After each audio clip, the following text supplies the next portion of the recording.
Nace el día, muere la noche, el sol se alza imponente, más allá del horizonte. ¿Es verdad que eres hijo del viento del este?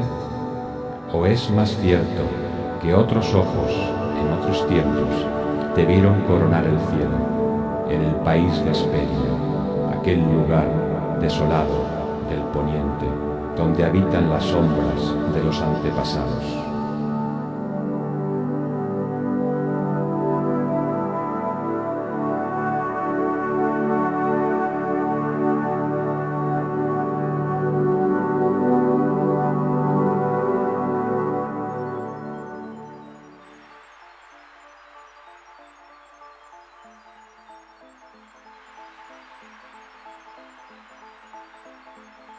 En el imaginario mundial, una serie de mitos y tradiciones se repiten una y otra vez, con algunas variaciones pero con numerosos puntos en común. En las tradiciones nórdicas y griegas, en la mitología sumeria y en el Génesis hebreo encontramos referencias similares, entre ellos el paraíso primigenio, el diluvio, el mito de Babel o el éxodo. En la mitología mesoamericana, andina, védica, china o polinesia se vuelven a repetir las mismas constantes, en ocasiones con asombroso grado de similitud.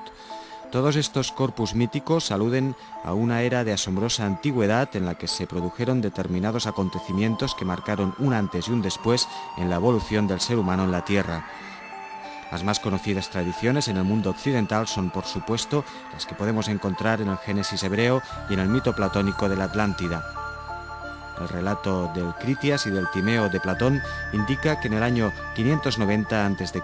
el sabio griego Solón fue informado por parte de un sacerdote egipcio de que 9.000 años antes de esas fechas, es decir, hace unos 11.600 años, se había producido una guerra entre el Imperio Atlante y una coalición de naciones liderada por Atenas. De acuerdo con la descripción de Platón, la Atlántida era una isla feraz, con ríos de agua caliente y fría, de clima subtropical y poblada de elefantes, caballos, toros y todo tipo de frutos y recursos vegetales y minerales que aseguraban una vida cómoda y rica a sus habitantes.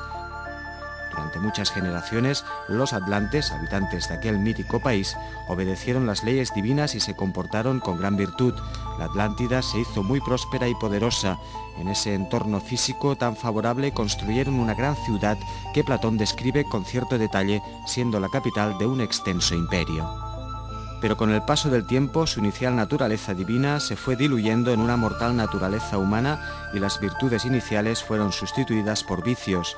Según algunas versiones, su empleo de la magia supuso la ruina para ellos y para el mundo. En ese momento, Zeus, conociendo la situación, convocó un consejo de los dioses del Olimpo y decidió exterminar el país de los atlantes hasta que no quedara rastro de él. De este modo se produjo un gran cataclismo que en el plazo de un día y una noche acabó con la isla sumergiéndola en el mar. Cuando la Atlántida desapareció, su lugar fue ocupado por una ciénaga intransitable para los navegantes. Este es el relato abreviado del mito. Al contrario de lo que se suele afirmar, Platón no fue el único autor que informó de esta mítica isla continente. El llamado Libro de Enoc se refiere a un país situado en el este del este, donde se encuentra el árbol de la vida y el del conocimiento, y donde los ángeles caídos enseñaron a las gentes los secretos de la ciencia, así como de toda impiedad y perversión.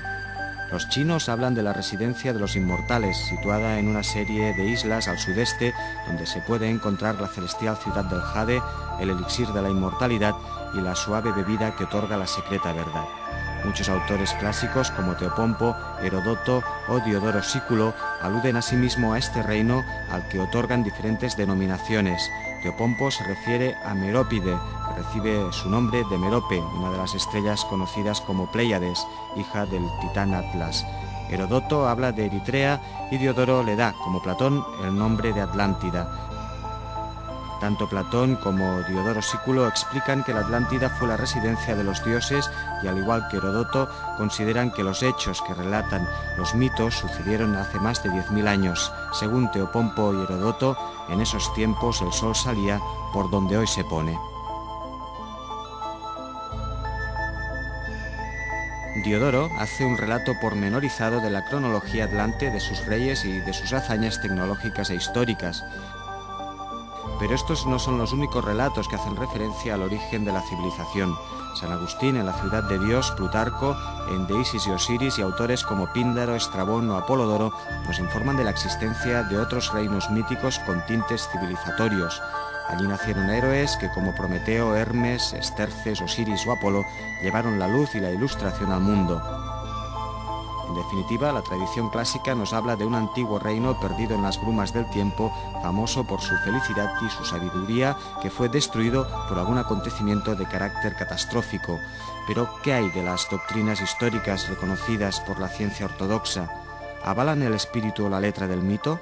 En absoluto. La historiografía oficial afirma categóricamente que en los tiempos en los que, según el mito, prosperaría el reino de Atlántida, hace aproximadamente unos 12.500 años, el mundo estaba a punto de salir de las tinieblas de la era glacial.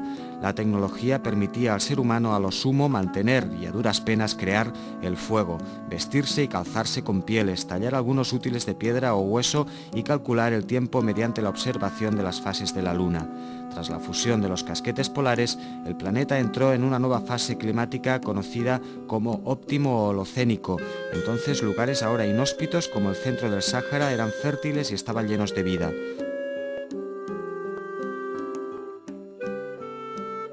Poco después se establecerían las bases de los orígenes de la civilización.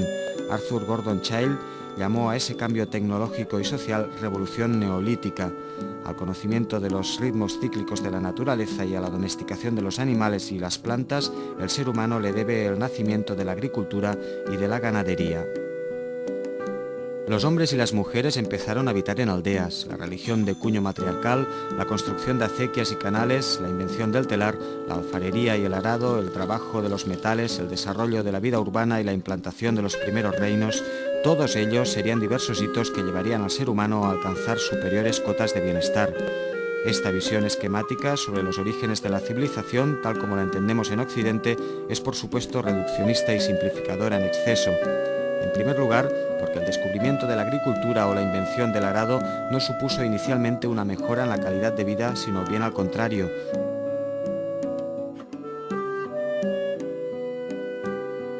En todo caso, sí que permitieron un incremento de la población por unidad de territorio. En segundo lugar, porque no en todos los lugares del mundo siguieron esta pauta.